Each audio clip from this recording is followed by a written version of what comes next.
2026 വർഷത്തിലെ ഇരിങ്ങാലക്കുട ശ്രീ കൂടൽമാണിക്യം തിരുവുത്സവത്തിൻ്റെ ആറാട്ട് ഇന്നായിരുന്നു. അതായത് മെയ് 8-ാം തീയതി വെള്ളിയാഴ്ച രാവിലെ ആറാട്ടിനായി ചാലക്കുടി കൂടപ്പുഴ ആറാട്ടുകടവിലേക്ക് ഭഗവാൻ എഴുന്നള്ളി.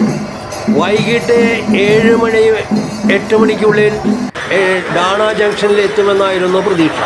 എന്നാൽ കാലാവസ്ഥ അനുകൂലമല്ലാത്തതിനാൽ 10 മണിയോട് അടുത്താണ് ഇരിങ്ങാലക്കുടയിൽ എത്തിച്ചേർന്നത്.